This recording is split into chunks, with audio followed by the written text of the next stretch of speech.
Part-time academic, is it a good idea or a bad idea? Let's find out.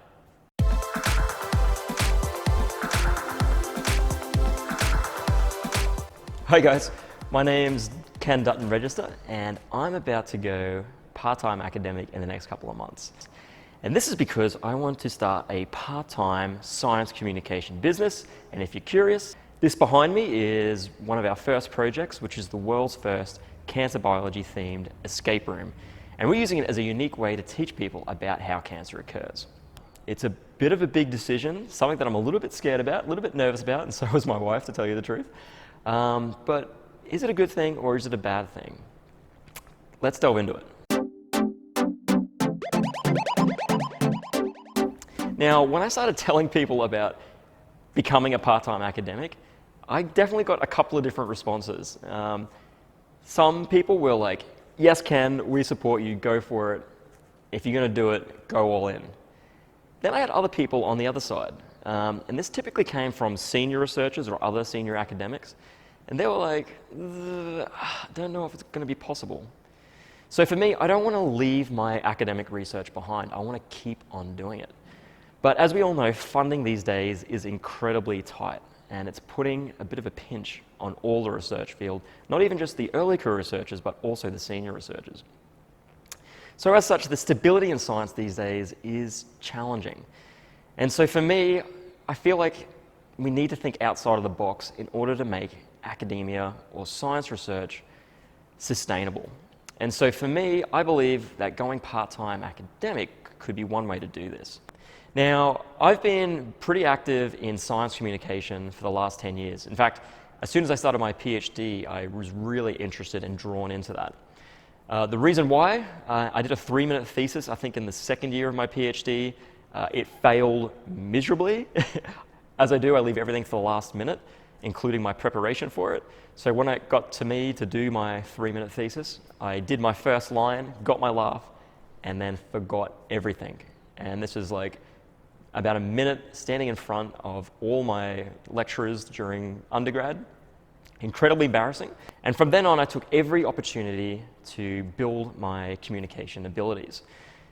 But it got to the point where the amount of time I was spending on science communication was really beginning to affect my productivity. Now, we all know that old adage, publish or perish. And I believe I'm starting to get that feedback from some of the grant reviewers of grants that I've submitted recently.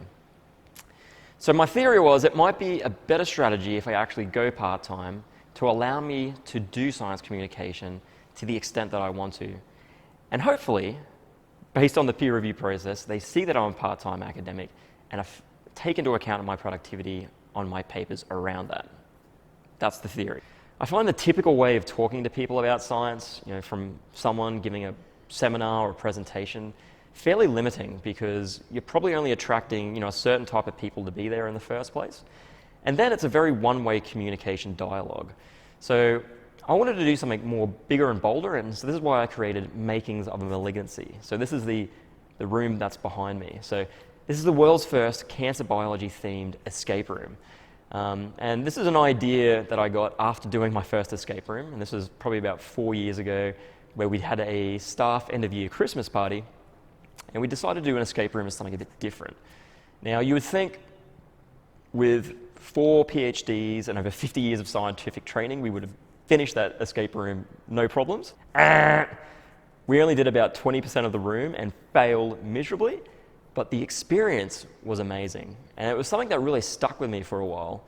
And it made me begin to think that, cancer is somewhat like a bit of a puzzle. For a normal cell to become a cancer, it has to solve a number of puzzles within itself, gaining the hallmarks of cancer in order to become that cancer. So it was a bit of a crazy idea, but we took escape room owners and designers together with cancer researchers to design an escape room that teaches people about how cancer occurs. So in our room, it's very physical and immersive. We show you how cancer occurs in the body and travels throughout, and all the puzzles are designed to reflect the hallmarks of cancer. We've got a pretty big response. We've only been around for about 2 weeks. We launched it at Brisbane Science Festival, had over 5,000 people go through it, but kids loved it, adults loved it, and it really sparks a lot of interest because people don't tend to be thinking about cancer in an educational, escape room format. And it really sort of puts them back and actually makes them focus on the challenge at hand. So I think this is actually really cool. So what I want to do is actually make this into a business where we create escape rooms based around a large variety of different science topics to really help engage people in a different way. So I've started a company called Excite Science, and I've just entered the QUT Blue Box Accelerator, which is a 3-month accelerator program. So I'm a researcher. I have absolutely no business skills whatsoever. So this accelerator is really helping me out learn that sort of basic business settings. The one thing that I've found really interesting about this is that some of the skills in learning about how business works can really be applied in an academic setting. So for me, I'm sort of in that transition stage of between postdoc into sort of early stage lab head, I guess. But the one thing that a lot of people find is that we don't really get much training in how to start up a lab. How do we manage people? How do you manage your funds? How do you make things sustainable? These are all things that we don't really typically get in an education setting, through our postdoc and PhD careers, or postdoc and PhD training. This is another reason why I think going part-time can be really beneficial, because the skill sets that I'm learning in starting up a business, I think can really be directly applied to starting up a lab.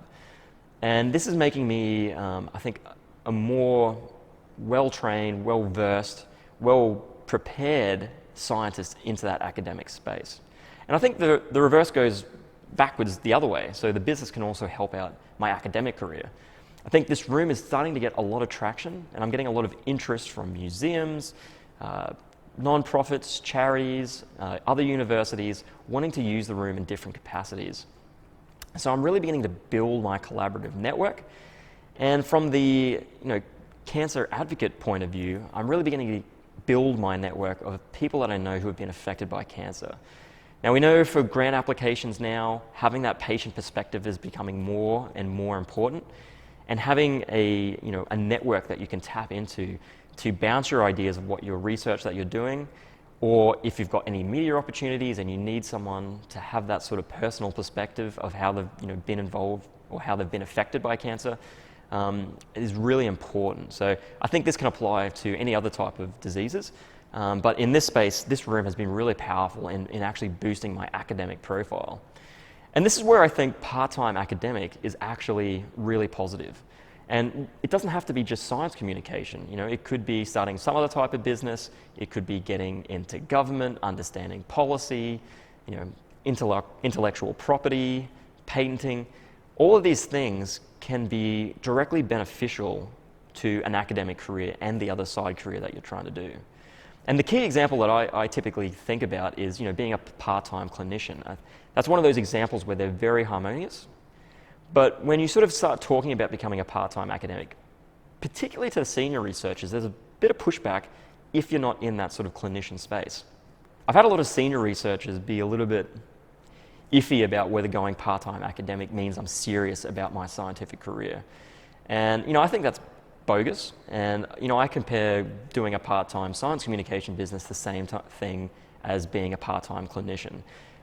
Both of those are very highly complementary, and the skill sets that you learn in each and the resources and networks that you get from either of them really, are beneficial for both paths that you're going down. But, I'm talking it from a business perspective, but, there's a wide variety of reasons why you would become a part-time academic. And the key one that I would think is, starting a family. So I myself have a 2-year-old son, and I haven't gotten to that point where I've taken time out that would be considered a career disruption. But it's something that I could definitely see why you would do that. I think those sort of early years are really formative, and I think making those relationships with your kids, I think, is really important. And as academia in itself, I think, really needs to embrace that ability to go part-time, because there's going to be a large chunk of people who are in that sort of postdoc to early lab head stage that are going to take time off to start a family. And we need to be able to bring them back in, whether that's after years or months of being away full time, but a lot of people come back into the system becoming part-time, and we really need to embrace that. I think the other challenge is, when we think about it, is the funding in academia. We all know the funding is super tight, it's getting harder and harder.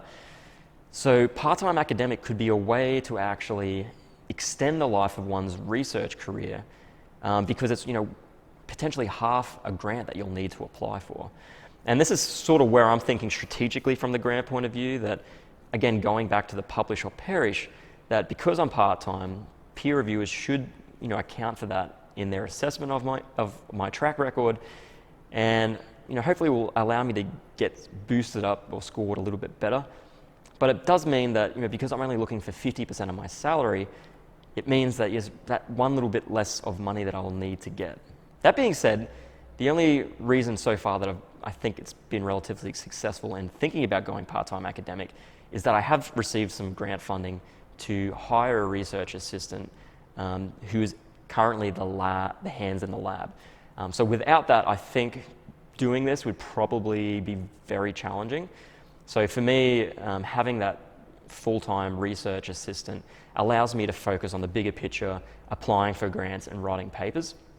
So I don't know if you can do a part-time academic in what I'm trying to do with a side business effectively, but I'd be really curious to know what everyone thinks. So if you've had any experience about going part-time academic, let us know in the comments. Tell me if you think it's good, if it's bad, if I'm crazy, if I'm going to completely go out of research, or if I'm going to completely go into research in a couple of months' time. I'm happy to hear either of those cases, but leave it in the comments below so we can hear from the whole community as to whether going part-time academic is a good thing or bad thing. Now, moving forward, I've been very fortunate to be involved in a number of leadership bodies designing programs to help scientists be better scientists. And I really want to start to spread that knowledge. And so for the next couple of months, I'm going to be uploading a number of YouTube videos designed to sort of help scientists be better scientists in a wide variety of different topics. So we're talking soft skills, we're talking networking, how to apply for grants, what are some strategies that you can sort of use to boost your odds of winning it. A wide variety of different things, and particularly probably for the next couple of weeks, focusing on science communication. Hopefully today you liked the topic that we talked about, and hopefully you'll stick around for future content on how to be a better scientist. But we do have another group doing the room tomorrow, so I'm going to go off and get it ready. I'll talk to you later. Bye.